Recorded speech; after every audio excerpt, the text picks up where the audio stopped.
went for an allergy test. I was allergic to, and I still am, allergic to wheat, yeast, dairy, tomatoes, cheese. I mean, the list goes fucking on and on and on and on. And this is where I think this can relate to you guys, right? You see, this is what I love about Drive to Survive. There can be things that you can relate to as a driver, for me, obviously, but even for you guys, right? I mean, you could, like me, my concentration was gone. I kept crashing the car until I changed my diet, and all of a sudden concentration came back. But again, I didn't know I was allergic to these foods until I got the fucking allergy test. Walsh running the Irish green, and look at the move, he's making down to the inside. Moves to the front from 5th all the way to the lead in lap 1. Walsh takes win number 2. Peter Walsh. All right, ladies and gents, welcome back. It is Netflix, Drive to Survive. We're going back. We're looking back at every episode in Drive to Survive. Now, we are in the middle of February, just over the middle of February in 2024. Now, guys, I can't believe, before we get into this, we're on Season 1, Episode 7 today, so we've obviously reviewed the last 6 in Season 1. So maybe you're wondering, because the F1 season is about to start in, what is it now, next week actually. I can't even believe it's come up this early. It's unbelievable. The time is just fucking flying by. And Drive to Survive Season 6 is out next week. Amazing. Season 6. So guys, what we're doing is I'm taking my time with this. Now, you know, a lot of people will rush and, oh, I gotta be current and all that jazz, right? You know what? We're going to be covering every single F1 race this year in 2024. We're going to do a build up to every race. We're going to do a highlights and breakdown reaction for every race. So we're up to speed. But Drive to Survive, it's just a nice simple joy that we all have. And it's a fantastic series. It really is. And I mean, let's be honest, guys. If you've seen the way on Netflix now that a lot of the new documentaries, so for instance, is it Point Break? I think there's a tennis one now as well. So it's the same type of scenario where it's Drive to Survive behind the scenes. I mean, there's golf, there's tennis, there's NASCAR now. Actually, I must watch that as well. That might be good. Obviously, Formula 1. And, oh, the rugby one, Six Nations. They're all very good. But Drive to Survive was the original, baby. It was the original. It was the very first one that ever came out. And it's fantastic. It really is. And you know what I love about it? Before we get into it, I'm actually very excited about talking about these with you because I've forgotten back to Season 1. Like, I even caught myself watching it there now a little while ago, and my heart was bleeding for Romain Grosjean, and we'll get through that now in a second. But I forgot. I was like, come on, Rojan, come on. And I totally forgot what he was about to do or this or that. And you're like, oh, sure, that's right. This happened or that happened. And, you know, so it's great. It's great. So for me, it's almost like I'm watching it for the very first time again. So it's very exciting. So, okay, guys, so let's get into it, right? Now, what I really like about this episode, and it really actually struck home with me, is the importance of a healthy diet. Now, they don't actually talk about a healthy diet in this, but I know this from the backside of racing. Where I'm getting to this. Okay, so we start off the episode with Romain Grosjean. He crashes a lot. Right, he's having a disaster, okay? He keeps crashing the fucking car. Whether it's in a race or practice qualifying, it doesn't matter. He just keeps crashing the car. The team are getting frustrated. He's getting frustrated, obviously. He's losing a bit of confidence. And they're wondering what the fuck is going on with him. Now, as we go throughout the episode, we'll see more, right? But I'm going to give you the backstory here of this. I can relate to him for this one because I think every driver, now, not a lot of drivers are going to admit this, but a lot of racing drivers will have a time in their career, whether it's karting or Formula 4, 3, 2, or even Formula 1, for even Grosjean in this case. A lot of us drivers will have, what would you call it, a moment where you're having a lot of crashes, right? Or you lose a bit of confidence and you're not getting the results in. Now, it could last for a couple of days. It could last for a couple of weeks. It could last for a couple of months. It could last for a couple of years. God only knows. But I'm going to speak to you about like my experience. I went into Formula Vauxhall Junior. It was this junior category over in England. I just got out of school, wasn't ready. I was just overwhelmed with everything. And I kept crashing for a couple of weeks. Like just non-fucking stop. And I was wondering, what the fuck is wrong with me? Right? I couldn't focus. It was getting expensive now because anytime a driver crashes the car, except for Formula 1, driver's gotta pay. The driver has to pay the bill. So guys, you could be talking of a bill from anything from... Jesus, where do you start in this one? Because this is an open checkbook on this. You could be starting from €100 up to 5,000, 6,000, even 10,000 euros, depending on what has happened, right? But so it's horrible. Now, thank God it didn't last long for me. Thank God. But where I'm getting with this about a healthy diet is that it was actually one of the greatest things that ever happened to me in my life. Actually, it was a serious blessing in disguise, because I was still like 15 years of age going into these cars, right? Never driven a car, overwhelmed, just moved out of school. I'm like, Jesus, this is my life now? What the fuck am I doing here? And you just wonder, what can I do? What do I need to get back to me being me? And there was enough crashes, and we had a fucking team briefing almost here, right? And it was a case of, Peter, what about your diet? And I even remember my team owner said, Peter, maybe you're anemic. And I went, what the fuck is that? And I think it's something to do with blood sugars. In fact, I can't even remember now what it was. But I definitely remember him saying anemic, because I was like, oh my God, is that like fucking AIDS? Fucking cancer? What are you on about? And I couldn't figure it out. So, you know, all of a sudden I was like, God, what do I do? I had a good chat to my mum. I came home. We had a good breakdown of where I am.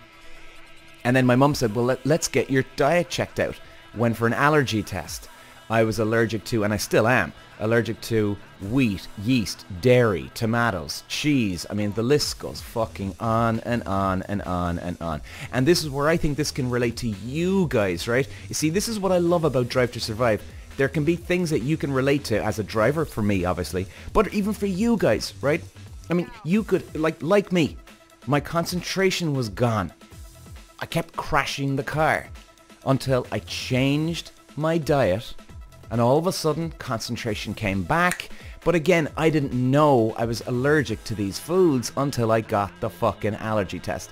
I still didn't even believe it when I got that allergy test. Couldn't believe it. I was like, Mum, is this really? Like, could this be it? And she, of course, said, look, Peter, I don't know for sure, but it's certainly not fucking helping you.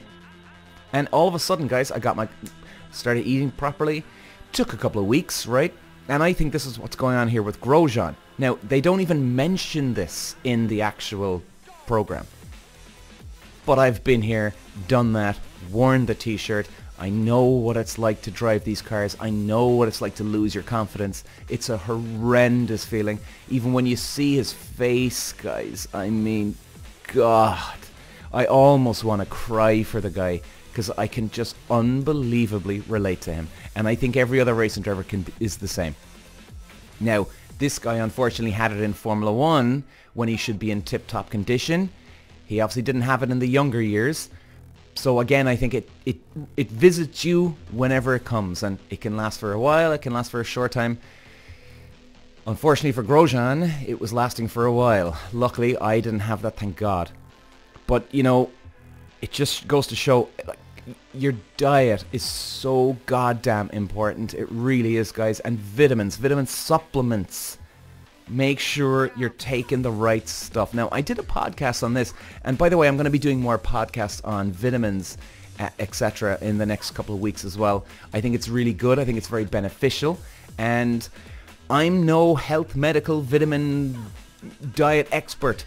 but I fucking know enough to know that it can affect you in performance, everything, especially at high levels, and just for your general well-being. You know, it's so important. So anyway, let's get back to this. So I hope that kind of gives you a bit of feedback, guys, on why a diet is so important. And so back to, okay, where are we? I'm just looking at my notes here, guys, so bear with me. And so we flash over to Azerbaijan Grand Prix now with Grosjean, okay? This is the start of his real kind of, oh dear God, what do I do here? And I mean, he just goes to show. They even show him in the race in Azerbaijan. And in the fucking race, the safety car comes out. Now, as many of you have probably seen Formula 1 or even just on Drive to Survive, when the safety car comes out, all the cars have to slow down and they form up behind the pace car, right? Or safety car, whichever. It doesn't, it's considered both. And you must keep at a slow speed, right? The safety car is dictating the pace. So and why does a safety car come out? Because there's obviously a crash on the track. They have to make sure that, Jesus, we don't want the cars flying around at huge fast speeds. We have to get away, we have to get rid of all this damage, clean up the track again, and then the race can commence, right? It's just a very good, beneficial safety feature, if you want to call it. So, as he's on the safety car lap, he's warming up his tires and he's weaving left and right, and I'm sure you've probably seen all that before. And he's weaving so much, he ends up spinning off the fucking track. Now, he's not the only driver in the world to ever do this. In fact, Michael Schumacher even did this, right? At one stage, and you're like, huh? What the fuck? Now, drivers can make stupid mistakes. I've done it. All the other drivers have done it. But for me, that was the clincher that, alright, this guy. And Schumacher's incident, it was a one-off. You know, he wasn't going through a bad patch where he was crashing all the time. No. So you'd be like, okay, this is a different scenario because Grosjean is starting to crash. He's losing his confidence. Now, all of a sudden, he's fucking weaving, warm up the tires, and he fucking spins off and he hits the wall. Like, that, to me, that would have been the moment where I was Gunther Steiner, his team boss for Haas, and I would have been like, okay, Romain, there's something wrong with you maybe, man, here physically, chemically. God only knows. God only knows. And I mean, my heart really dropped for him now, where all of a sudden, after he hits the wall, they zoom into Grosjean, and he's sitting outside the car. Obviously, he's just waiting for the race to finish. And he's sitting there, or he's leaning down, and he's up against the wall, head in his hands, looking down at the earth, and you could just see he's about to cry. Like, Christ alive. Jesus Christ alive. That just, it brings it back for me. Now, I was 15, this guy's in his 30s, but, you know, I think it would make any man or woman cry in that kind of scenario. It's horrendous feeling, and my heart just fucking ached for the guy.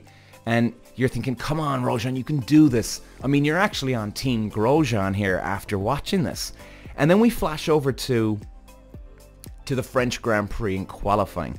Now, of course, Romain Grosjean, he's half Swiss, I think, and half French. So this is, in a way, this is his home track. He comes on the camera. And I gotta admit, Gunther's right. If a driver starts to have a bad patch, it's so true. Gunther says, you lose your confidence.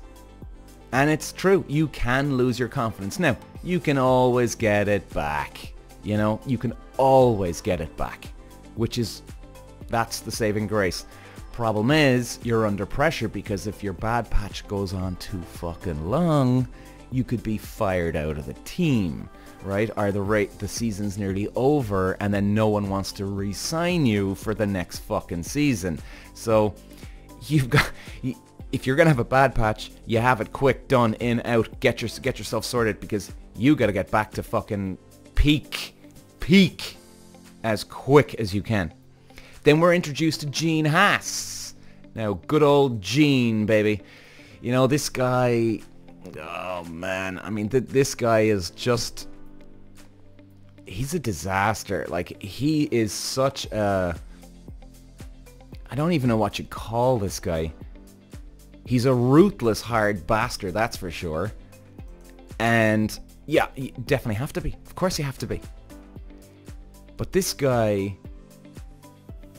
he's not... We're going to get into him a lot more in the rest of the seasons, because I do remember that about this. Gene Haas is not giving the right amount of money invested in the team, and he's expecting fucking miracles, right? And this guy is no idiot.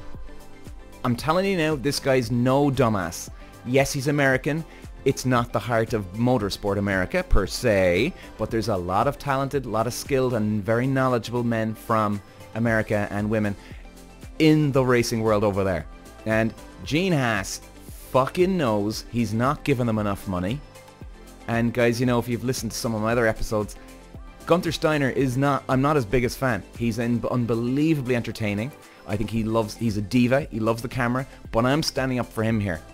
For good old Gunther Steiner here, because the guy's not getting enough money. He's not getting enough resources into the fucking team to actually progress up to the next level. Now, when I say next level, Haas are kind of in the, you know, at the back of the grid up to midfield, right? If they score in the points in the top 10, they're having a good weekend. But if you want to progress, well, now you started investing a lot more money. So instead of finishing in midfield, you gotta start progressing up to consistently in the top 10. Consistently, you have to be doing that. So the guy is very unfair. Like, if he was given enough resources, I'd be saying, yeah, Gene Haas, dead fucking right, boy. But I think, I could be wrong. It looks like to me, I'm fairly certain on this, he's the type of guy that he'll just blame everybody else for everything that goes wrong. And no, I don't give a shit. No. And that's not good. And then we get introduced to Kevin Magnussen. And then straight back again to Gunther. You see, this is what I'm kind of on about. That's what it kind of annoys me about Drive to Survive. It's the only thing that annoys me. All of a sudden, they flash over to, let's say, example, Gunther. And then 4 seconds later, now they're showing someone else. You're like, oh, so, huh? Are they talking about Gunther? Or are they going to be talking about this person here? What's going on? So anyway, we get introduced to Kevin Magnussen properly this time now. Now, Kevin Mag, this guy, I fucking love him, man. I think he's awesome. I think he is definitely one of the best out there. He's old school kind of generation guy. He wants the danger. He's going to put his life on the line like any driver worth his goddamn fucking salt will do, because that's how much you want it. And he's so good, man. He's so good. And then we flash back over to Gunther. Now, this is what I didn't agree with Gunther here. Gunther says, good guys don't win. You don't let your teammate past. Well, duh. Obviously, Gunther. And I don't agree with them. You can be a good guy.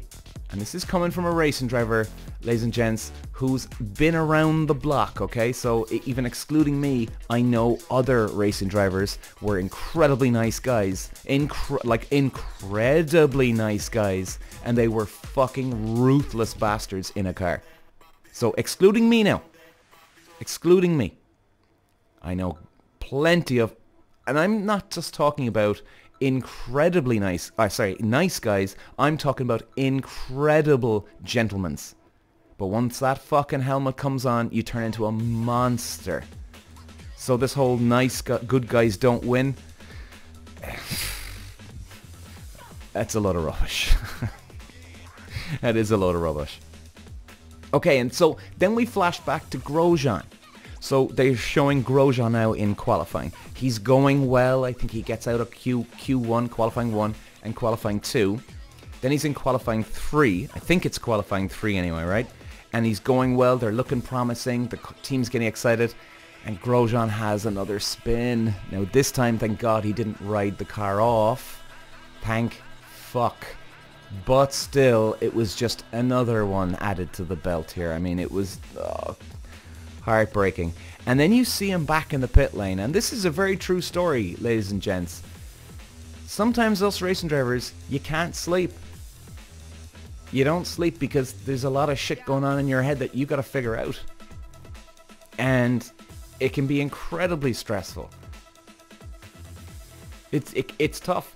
It's once you get even into Formula 1 or even the lower levels even, the glamour goes out of it quite fast, ladies and gents. Quite fucking fast. Because you're under pressure to deliver. Now, if you're delivering, you're enjoying it a hell of a lot more, of course. But you can have some sleepless nights, and I bet you, I've had some sleepless nights, I can guarantee you that. And I bet you $1 million that every other racing driver, you have sleepless nights. Because you're wondering, okay, what the fuck is wrong with me? Or you could have pressure from the team. Hey, Peter, you're not performing properly, even though you're doing everything in your power. But they're just trying to sort of blow it off that it's your fault. And you're trying to figure out what the fuck is going on. But that can be racing. That can be racing. So, where are we? The team debrief. Again, my heart kind of dropped for Grosjean. Team debrief, you can see all the team and the drivers sitting around. And Grosjean, he looks so empty. He's got nothing in the tank anymore at this stage. The guy just doesn't know what to do. I think he just doesn't even know what to say. Okay, guys, the car is doing this. The car is doing that. I think he's like, is there any point at this stage of me doing this? At this feedback? Because, fuck, I'll just probably put it into the wall. I think that's what he has that kind of look about him, you know? He's defeated. He's thrown in the fucking towel at this stage. And you're thinking, oh my God, what's this guy gonna do? What is this guy gonna do? And then we flash over to Gunther again. Now, Gunther says, and this is, by the way, guys, I think a lot of you can relate to this one. This is about human life in general. Gunther says, we're the strongest when we have nothing to lose. No, we're not. We're the strongest when we have everything to lose and we still perform. When you're up against the pressure, your back is up against the goddamn fucking wall, and you're feeling the pressure, where you could buckle and, let's say, quote, die, alright? But you still perform, that's when you're at your goddamn fucking strongest. What he's saying here, you're strongest when you got nothing to lose, that means you've got no pressure on you. I mean, everybody can perform under pressure. Everybody can perform under pressure. You're at your strongest when you're up against the wall and you can find a way out. So then Gunther, then we flash over to Gunther after the qualifying. Team are obviously gutted. They don't know what to do. They're disappointed with Grosjean, but then they're happy because Kevin Magnussen had a great qualifying. So Magnussen is supplying some oxygen here for the team. And here's where we see a team boss now bitching, right? And so guys, you have to watch this episode because this sums up a team boss, right? As in, now again, not all team bosses, all right? Again, we'll just say that. I've said this before.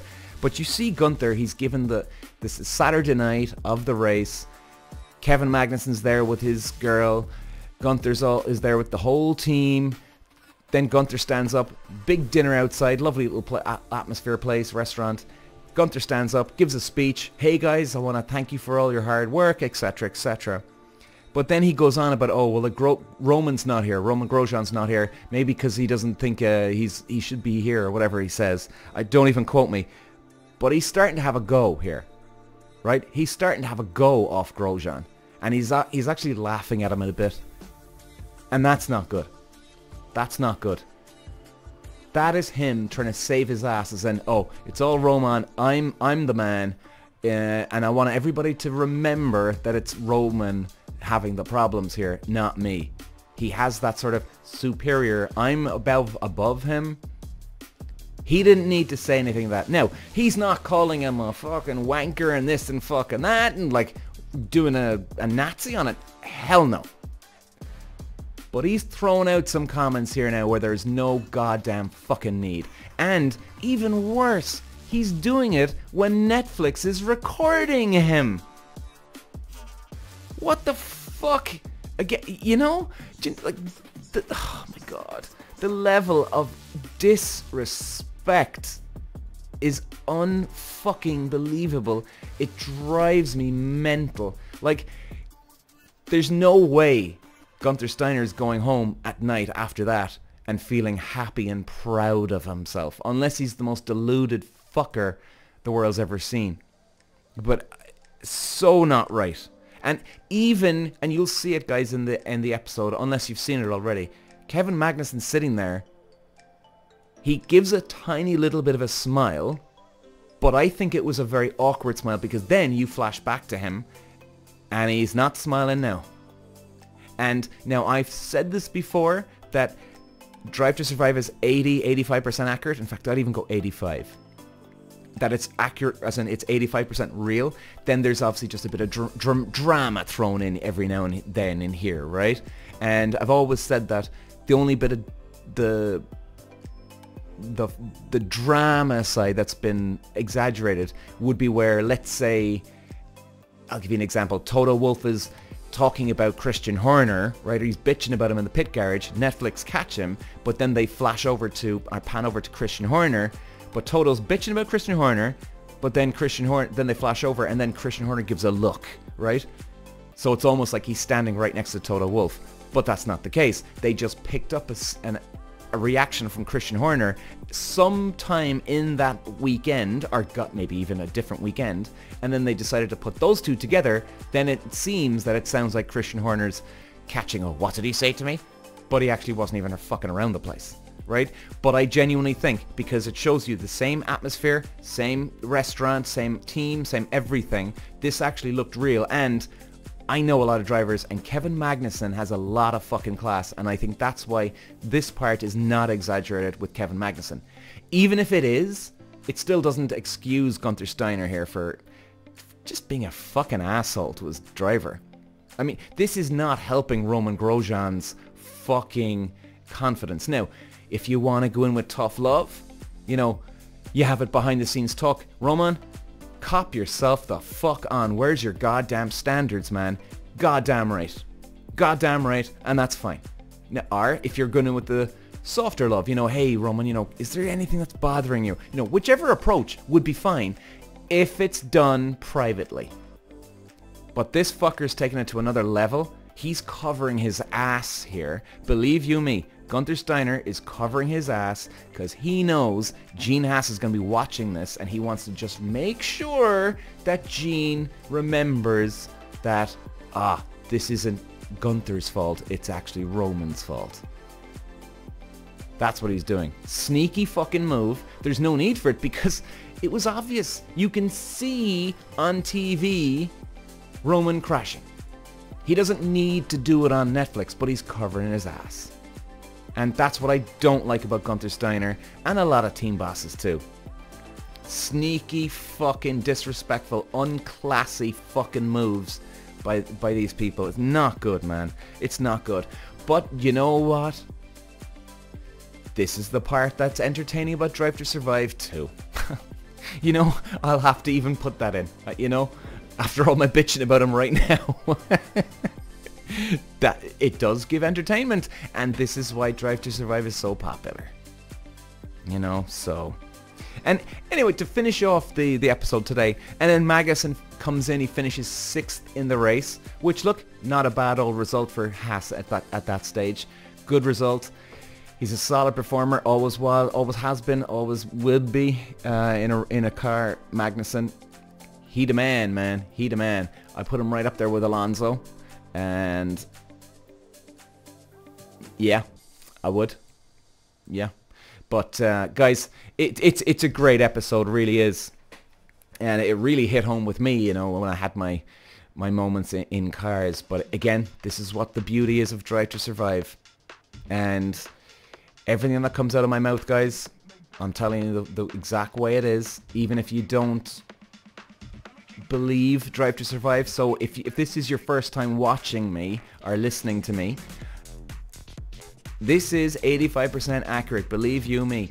I'm calling bullshit on people. Like, for instance, I've stuck up for Christian Horner, even though I don't really like him that much, but I'll still stand up for him. I'm very fair. I'm not a fan of Hamilton. A huge dislike to Hamilton, actually. But then again, I do like certain things that he does, and I'd stand up for him too. I'd stand up for Verstappen. I'd even stand up for Gunther Steiner. So you'll always get the honesty out of me, guys. So anyway, we will be back again on the podcast with, of course, Season 1, Episode 8. And that'll probably be coming up within the next week. And again, like I was just a quick reminder, guys. So I won't be flashing forward up to reviewing Season 6 until we actually get there. Because I'm going to take my time here on this one. We've got plenty of Formula 1 talk to talk about anyway during the year, so that will be the current 2024 news. That is for sure. But for Drive to Survive, we're just going to pace ourselves, go through step by step. And Drive to Survive, guys, is coming up next week. I mean, I think it's the date. Let me just double check it here now, guys, if I can see the date. I think, a brain fart, I should have remembered this. Yeah, because the Bahrain testing is the 23rd, I think the 24th of February, and it'll be coming out that week, guys. So Drive to Survive should be out on the 23rd or the 24th of February, because they normally release it a week before the actual first round. And then the week later, 2 weeks time, we've got the first round at Bahrain. Unreal. I can't wait for this year, guys. It's going to be awesome. So, guys, thanks for listening, and I'll talk to you again. Bye. Walsh running the Irish green, and look at the move he's making down to the inside. Moves to the front from 5th all the way to the lead in lap 1. Walsh takes win number 2. Peter. Walsh.